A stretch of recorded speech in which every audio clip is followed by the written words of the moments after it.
All right, hello everybody, and welcome to our lecture on inclusivity in the ELA classroom. So we are going to have a little bit of a look at inclusivity, and then we're going to have a little bit of a look at differentiation. So let's get right into it. So you might be saying, why do we even need to talk about inclusion in our classrooms?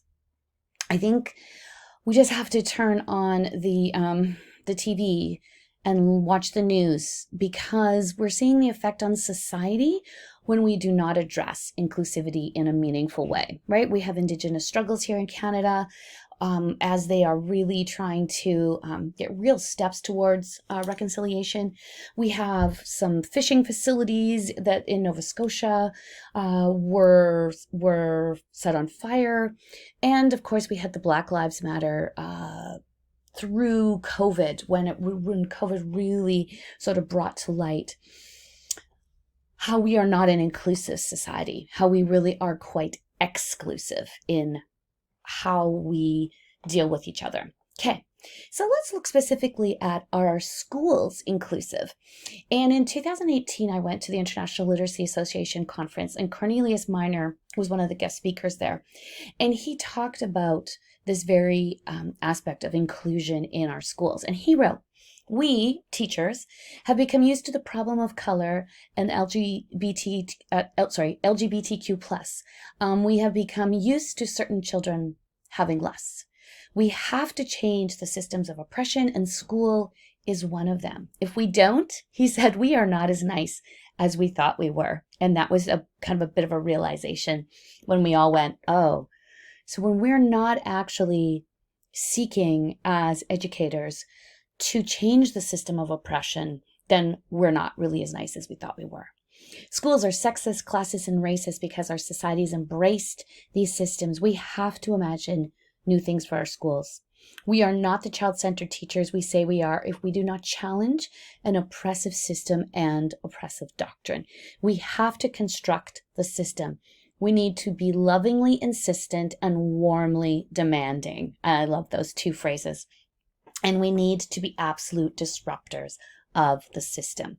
If you want to actually hear him speak, it's about a little 3-minute video. And he talks about specifically in this video about that we need full-on inclusion. We don't need token things anymore. We need full-on inclusion. And to do that, we have to really disrupt the system. Okay, so I've given you this reading on your reading list, and it's from one of my favorite podcasts. It's by Jennifer Gonzalez, and her podcast is called Cult of Pedagogy. And she did a podcast about why white students need multicultural and social justice education. So this is on your reading list. So have a listen or have a read through this document, because I think it's really important, because especially sometimes here in Medicine Hat or surrounding areas, we think, well, you know, we have a whole bunch of white kids in our class, white middle class kids. Why do we need to even talk about inclusivity?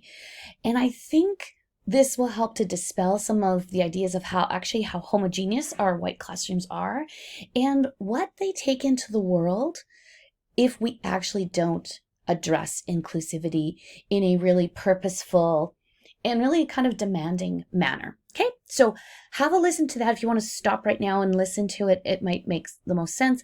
Or if you want to just listen to all the lecture and go back, that will work as well. Okay, I also have, I want to talk a little bit about, in our ELA classrooms, the books need to be mirrors, windows, and sliding glass doors. And this was really put forward in the early 1990s by this author here. And her name is Rudine Sims Bishop. And she wrote that children's literature, this is how children's literature needs to act. And I'm going to read you a quote. "Books are sometimes windows, offering views of worlds that may be real or imagined, familiar or strange. These windows are also sliding glass doors, and readers have only to walk through in imagination to become part of whatever world has been created or recreated by the author. When lighting conditions are just right, however, a window can also be a mirror. Literature transfers human experience and reflects it back to us, and in that reflection, we can see our own lives and experiences as part of the larger human experience.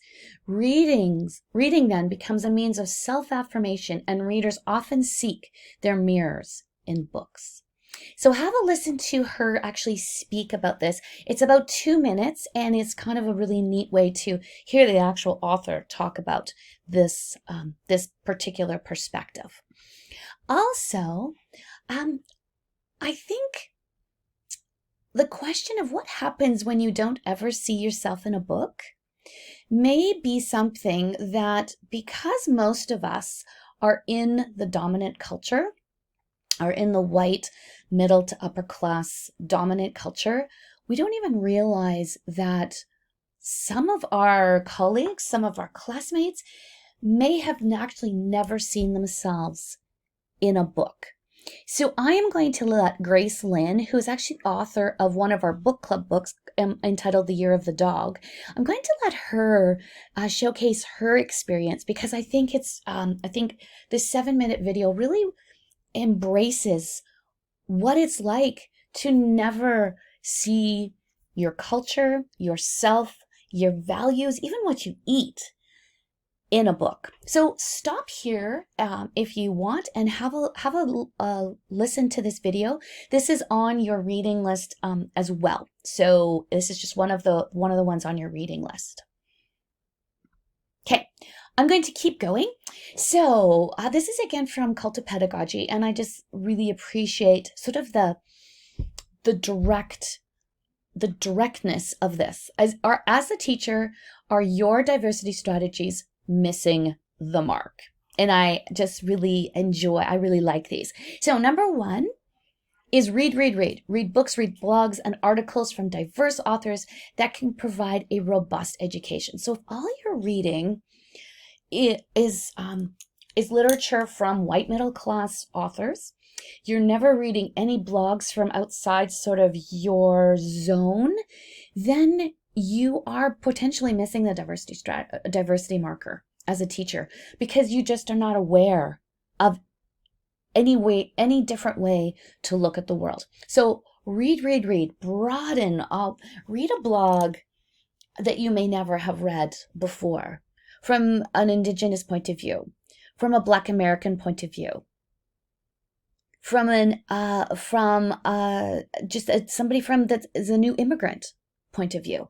It will give you a really different perspective. Number 2, be open to feedback. If you make a mistake, and you will, learn from the feedback, apologize, and do better the next time.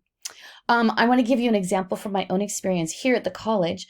I wanted to do some oral storytelling, and so I brought in, I found some Indigenous oral storytelling stories, and I did it in class, and then I stepped back and went, oh, that was probably really inappropriate, because storytelling is sacred and done by a specific storyteller in the Indigenous culture. And so I went and talked with my counterpart, who was not David, but the lady before.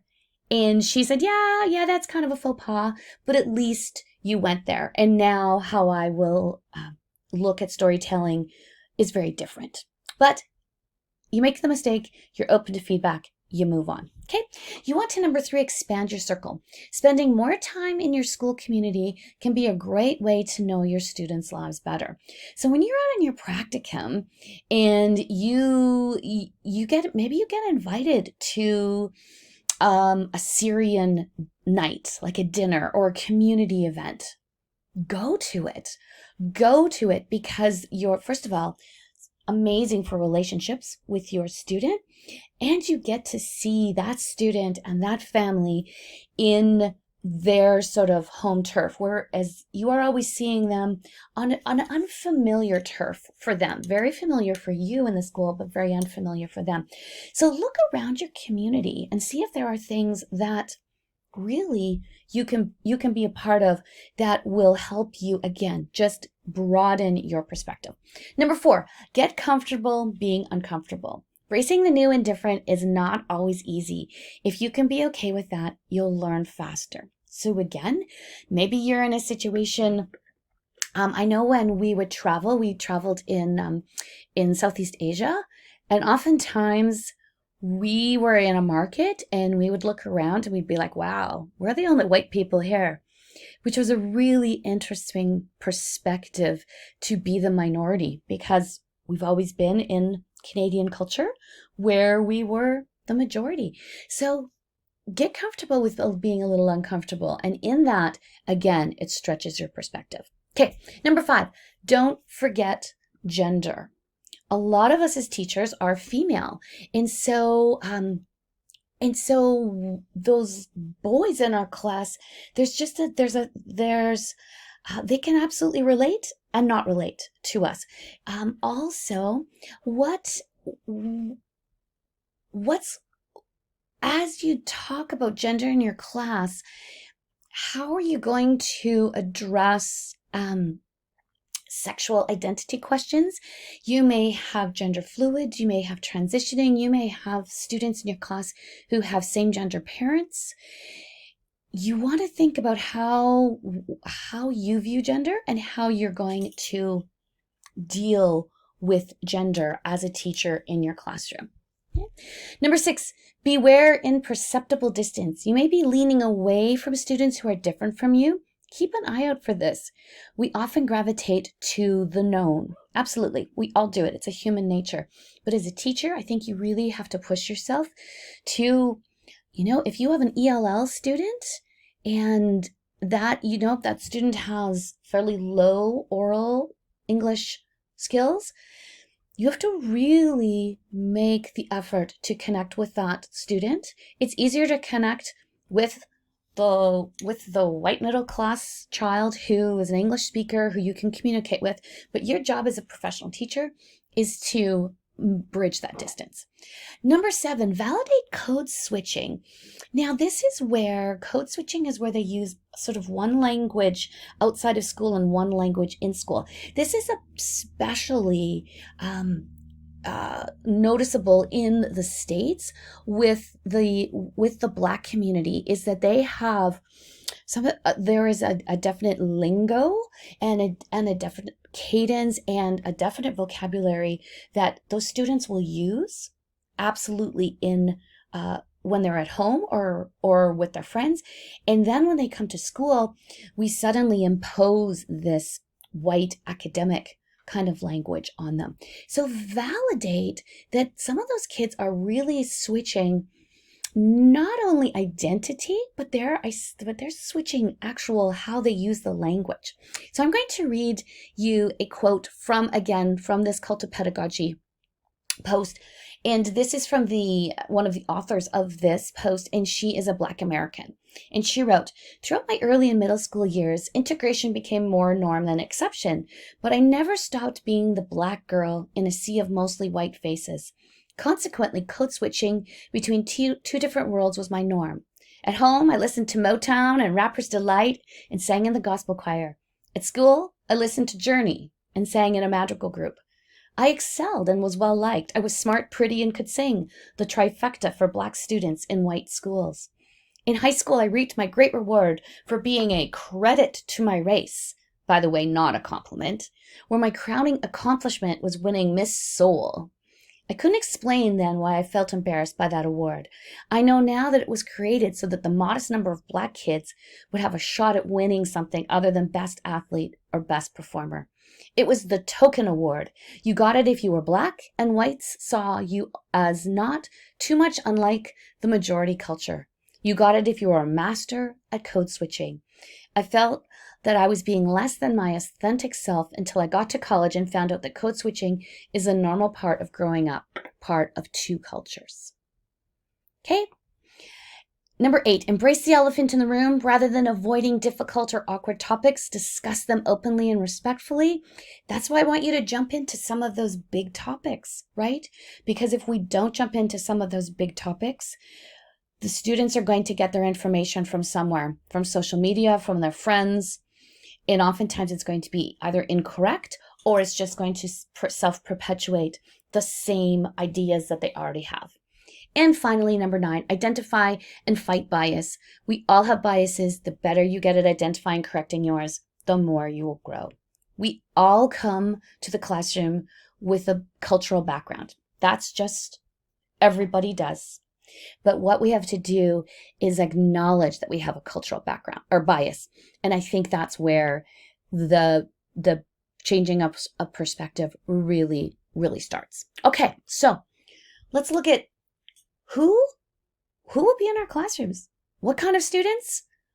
All students. We will have all sorts of students, which makes the classroom super exciting. Okay, let's talk a little bit about ELL, particularly in Alberta schools.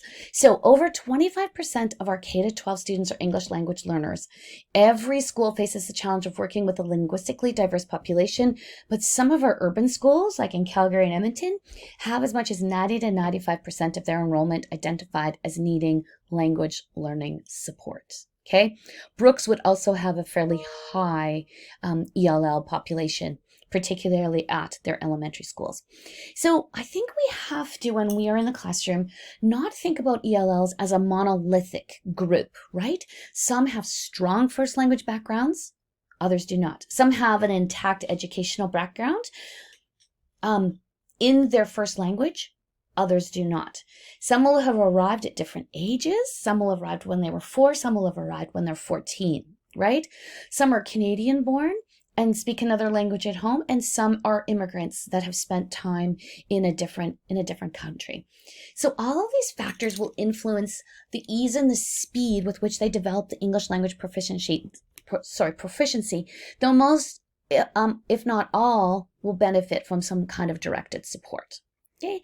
Mostly, though, they will learn English in the context of the mainstream setting, which is through teachers like you. Okay, in there. Sorry, just gonna scroll up here on my side of there. Okay, so let's look at a few ELL student myths, because there's some good myths out there. So I want you to think about this as I ask the question. So myths about ELL students, it can be yes, it can be no, or it can actually be yes and no, depending, and then we'll qualify that. So the younger, this is a myth, a potential myth about ELL learners. The younger, the better. The younger you start learning a second language, the better. What do you think? It's a yes and no. Okay, so some researchers will argue that the earlier the children start to learn that second language, the easier it is for them.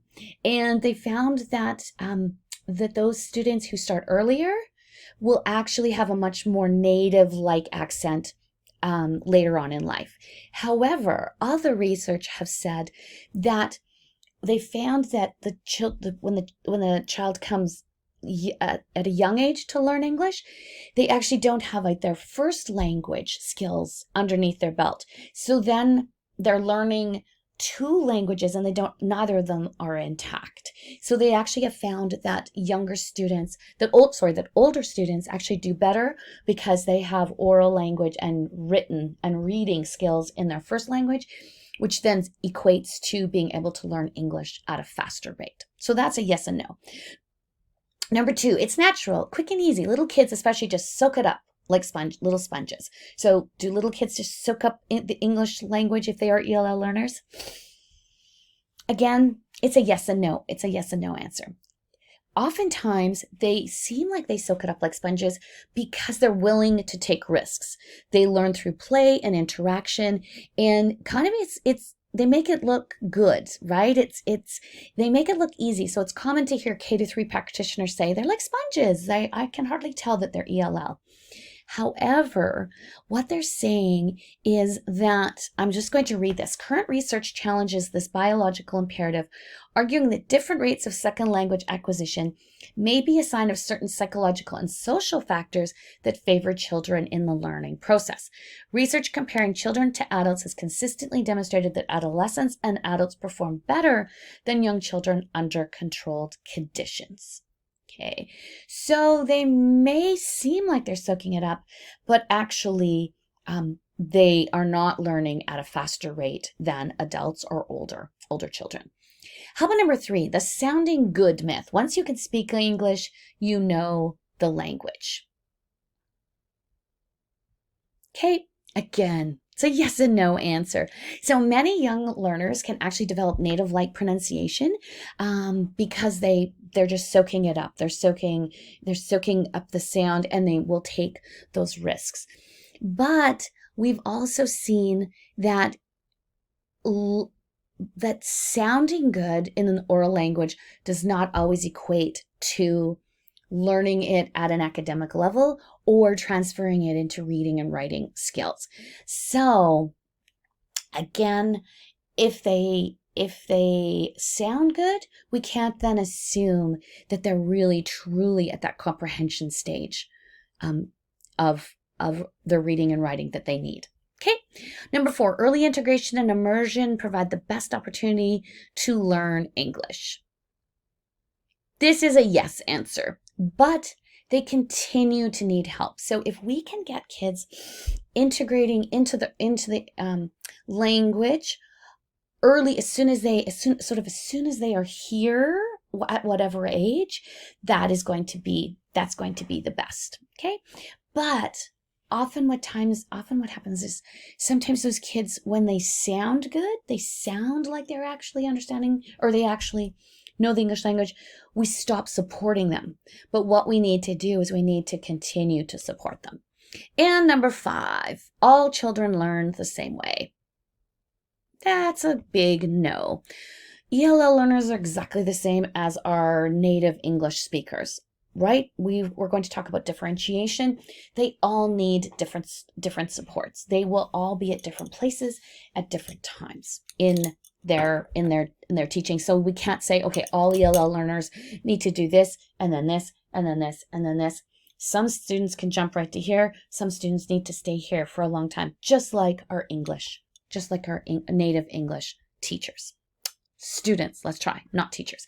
Okay, some of our challenges for our ELL students is really they actually have few concessions. Few concessions are made to second language learners in school and community than to young children learning their first language.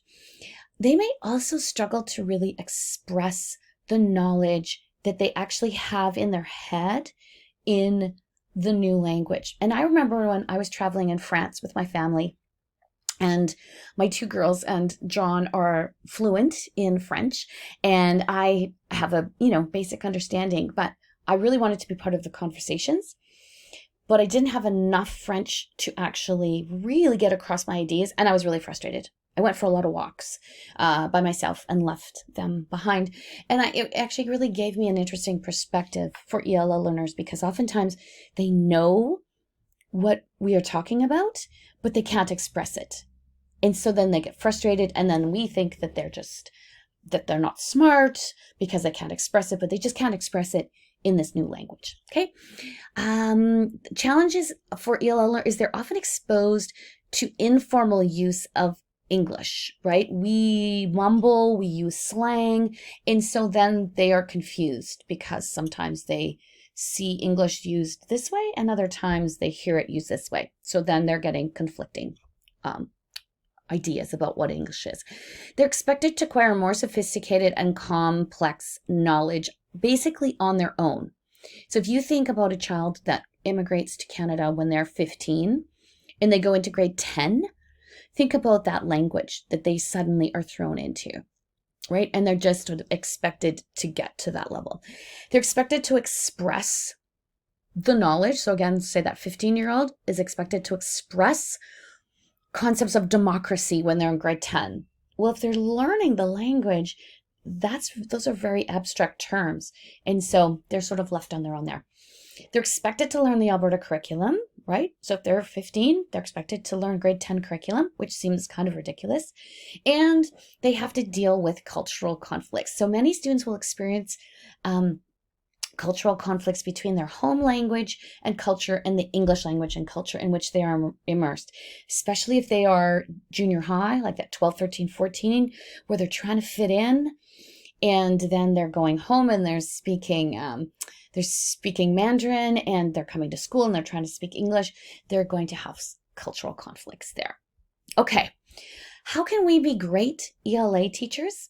Really, Effective teaching ideas are good for all learners. So there's not a set of you should do this for ELL learners. So do group work and partner work. Give lots of visualizations and graphic organizers. Give them manipulatives and real world objects to learn about curricular concepts. Use your sound and your word walls, and use your bulletin boards, lots of pictures so they can see things. Gives direct instruction of key concepts and vocabulary. Review and practice things so they hear that vocab several times. Let them do portfolios and project work so they can again use that language over and over again. Use technology. There are so many great translation apps. Use that technology. Include everyone in the learning and try to find as much one-on-one time as possible. Okay, so does that not just sound like good teaching? Absolutely. Those are just good teaching techniques. It just needs to be really intentional with our ELL learners. Some ELL tricks that I've learned when teaching ELL students: be patient. Be patient. Don't assume they're not smart. Assume they're smart and they just can't maybe communicate in English yet. Okay? Talk slowly and enunciate, and try not to mumble and use slang, because then they'll be confused. Write instructions on the board so they can go back and see it, so that it's not all just oral.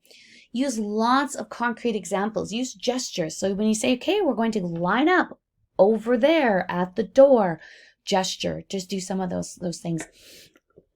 Engage them in the class as much as possible. Check in with them for understanding. Say, okay, you got this? Give me a thumbs up. Yep. Okay, good to go. Encourage development of the home language. I know that in years past, we used to be like, no, they have to, if they're going to learn English, they have to speak only English. Now we're just taking a switch.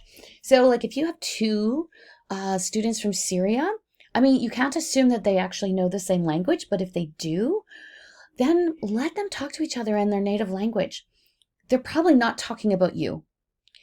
I think that's what we think. They're talking about us. They're talking about other things. No, they're probably actually trying to figure out what's going on in the class. So assume the best.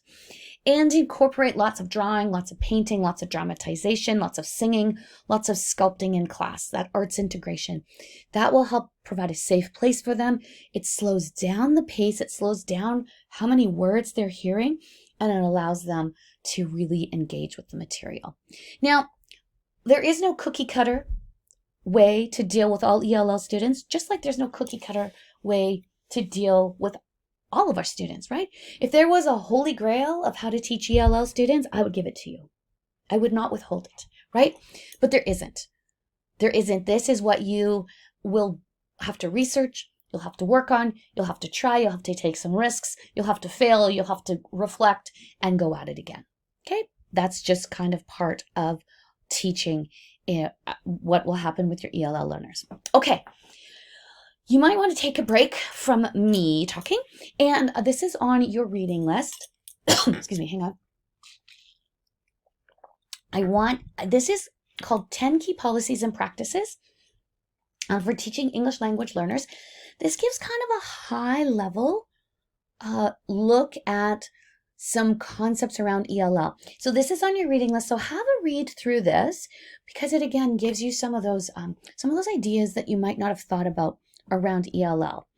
This is also on your reading list, and this one I just put on here. Just peruse this. This is a massive document, but I want you to this is an Alberta education document, and it's excellent. It's really quite good. It has a lot of information about ESL. It's called ESL still here, but it's actually ELL.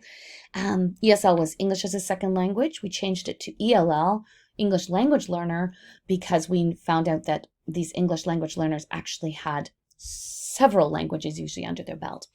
So I want you to look around here, especially kind of get an idea of what is on this particular page.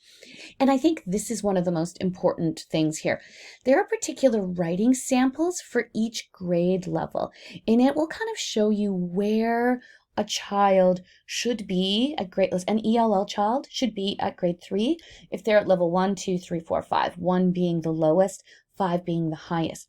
So if you have an ELL student in your class in grade 3, and you're like, I actually don't know where this child is, these are some actual assessment tools, and then actual grading. You can actually look at it and compare it so that you have an idea, because sometimes we just don't even have an idea where these students are at.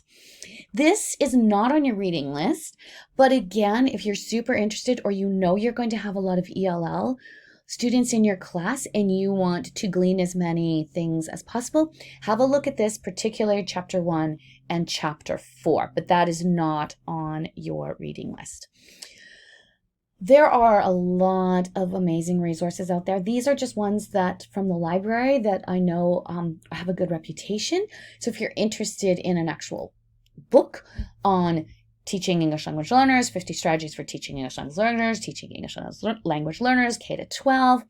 Again, a lot of these will have effective teaching ideas that for ELL that are just really good teaching ideas that you can actually use in your classroom for any students. Okay, I just want to finish off with a couple specifically looking at FNMI students, because I think we're aware, I think we are acutely aware now that our FNMI students are dealing with colonization, oppression. They're dealing with historical discrimination. They're dealing with their Aboriginal knowledge, voice, and vision is starting to be recognized, but it's still not fully recognized. And a lot of our students with FNMI background are coming to us with personal barriers like poverty, abuse, living conditions. Not all, but a lot are coming to us in our classrooms with this. I have put this on your reading list, and this is an Orca book, and this is an Orca website, and this is a really good Canadian resource, just kind of talking about how can we authentically address some of these issues, but also really bring them into the classroom in a really inclusive manner. So I want you to look at specifically on this page, I think this is super powerful. I want you to read 2 to 3 FNMI stories under Survivors Speak. And it's on, if you go here, just scroll down and look for this graphic and just click on a couple, because I think the stories here just help us to put maybe why our FNMI students are acting the way they are in our classrooms and what they're bringing to the classroom, and just expands our empathy for what is happening. Okay, couple more amazing resources. This resource at the bottom of the page, sorry it's so small, this is multicultural education. So I think when we think about having different cultures in our classroom, that we often, we have cultural days and bring in your food, and which there's no issue with that. But I think if that's the only thing that we ever do around culture, that's an issue. If we say, okay, yep, culture, check, I think that's an issue. But I think it's also shifting, you want to honor the individual culture, but I think we're shifting to, we need to focus on sameness of experiences instead of differences of experiences. If you have a junior, if you're teaching middle school, doesn't matter which culture a child comes from, that child is trying to fit in. That child wants to have a friend group, wants to feel connected and feel that sense of belonging. That's a sameness. It doesn't matter what culture, it doesn't matter what the child eats, doesn't matter what language they're speaking at home. That's a sameness. So I think that's what we have to start to really focus on, instead of how are we different. I think, again, we need to be as authentic as possible, but not paralyzed. Okay, again, when I tried to do that oral storytelling project, it flopped, but at least I tried something. I tried to be authentic. I sought feedback. I wasn't paralyzed. I made some mistakes, but then I reflected and changed them for the next time. And I think what you need to do, I've said this before, is you are good researchers. You need to do some research into the backgrounds of your student, and that's where this comes in. This is an ATA and a Canadian Multicultural Education resource, and I've put this on your reading list. And basically it has resources if you want more information on gay straight alliances, on human rights, on Indigenous education, sexual orientation, and gender identity. And I've bolded this because I think these resources are really amazing. If you have, say, a Filipino student in your class and you're like, I don't really know much about Filipino culture, you just click on that and it's this nice little like 12, 13 page booklet highlighting some of the overarching aspects of Filipino culture. Nice little resource put together for you. You don't have to go, searching, but then it has some vetted resources that you can then go to. So I've put again that on your reading list, and I said peruse 1 or 2 resources from working with immigrant students, which is this area in here. But you obviously can look at any of the resources there. Okay, so let's swing it back to our ELA classes. Are our ELA classes inclusive? And this is from the 2018. This was from sort of my take from the general conference. We have to save a child's life. We have to save a child's now and not their future. We have to go out. We have to be inclusive now, not, oh yeah, we'll get to that in the future. We have to work with those who are not interested in reading by engaging them with books that are windows, mirrors, and sliding doors for them. If we have a child from Bolivia and they never see themselves in a book, they're going to lose inspiration to read. So we have to be that conduit to get them to reading. Our class has to be safe. We cannot accept that certain students, because of their color, ethnicity, or gender, fail or cannot read. We cannot just have a diversity basket of books. We can't have, these are our diverse books over here, or these are our books about gender. We have to just incorporate those books seamlessly into our class, or it almost has the same effect. Because if I am from Japan, and I see a book on Japan in the other basket, I am going to then feel othered. So we have to just incorporate all those books seamlessly. Look for books that show sameness. Again, there are lots of amazing books out there that show sameness instead of differences. Blend all books together for students and parents. And I know some of you are going to be like, I don't want to send a book home about LGBTQ+. I think we have to be brave and we have to be courageous and we have to go there. Research your books. The majority of books written by Black characters are written by white authors. It's kind of stunning when you start to look into some of the children's books. So do your research. You're good researchers in there. Okay. And how can we be welcoming in our class? Have some materials in a variety of languages. There are great resources out there now that translate books, and you can have some materials. So think about that kid who is a Spanish speaker and they really want to read, like they're actually really a really high level reader in Spanish, but they see nothing in the classroom. They can never read at the level that they're at, right? So have some materials in language. Learn a few phrases in Spanish or Mandarin or Punjabi. You will see their eyes light up. Even hello, even say hello or good morning. Their eyes will light up when they hear their native language. Okay? Understand that your students are smart. They just don't have the English language skills. Know how to pronounce and say properly their name and actually use their names. I've seen teachers who, if they have, say, a student from China and their name is hard to pronounce, the teacher will just say, I'm just going to call you Bill. It's like, what? No, that child's name is not Bill, right? You need to take the effort because our names are connected to who we are. So you need to learn that name and you need to practice that name and you need to get the child to check you on the pronunciation. So don't make up your own pronunciation that's easier for you, okay? Because that will instantly be a disconnect for that child, okay? Make new students as welcome as you can, even if they come midway. And I know sometimes that's tricky as teachers because we've got our classroom set up and they've come midway. Okay, but try to make them as welcome as possible. No, they're going to be nervous, right? They don't want to look dumb, and they're trying to communicate in a language that they know, 15 words of. So they're going to be nervous.